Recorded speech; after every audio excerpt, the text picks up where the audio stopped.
When you come back into the Jones Zone next weekend, not only will we be coming off of the Vikings and Saints NFL opener, which takes place next Thursday night right here on AM 1300 The Zone, but obviously we will then know what the roster of the Dallas Cowboys is going to look like, so we get an opportunity to hear from you.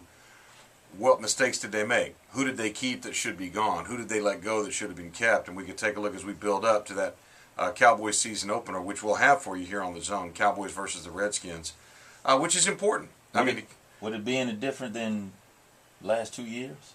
No. People they kept, people they brought in? I don't know. I'd be really interested to see if they're going to try to turn the page and recycle this roster. I know that when you're close, I think that coaches and general managers in general don't like to insert a lot of new blood because they feel like they're close and they don't want to upset the apple cart.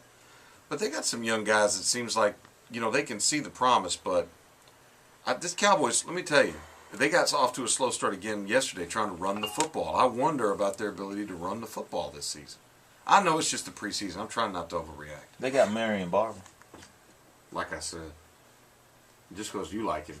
I know you don't like him. Marion Barber. He's a good guy, man. He took a picture with my boys. My granddad was a good guy. He can't run the ball.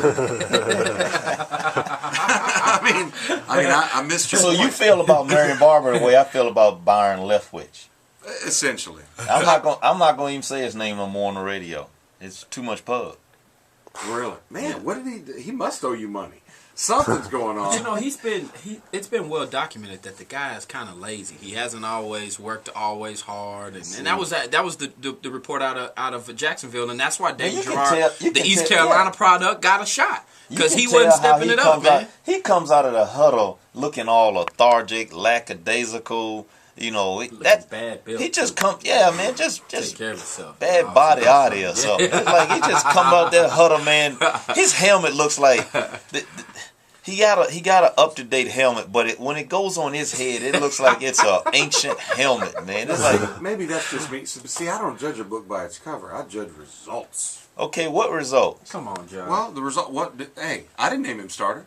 Somebody else must have named him starter. Well, I'm not at practice. And then he gets under the center, man. He used to get under the center like Dan Marino. Dan Marino, latter part of his career, you knew it was a pass because Dan had 1 foot pointed in the drop. Because he couldn't backpedal very He couldn't backpedal. So Leftwich is a young guy. Does that now. But Leftwich is a young guy that was doing the same thing.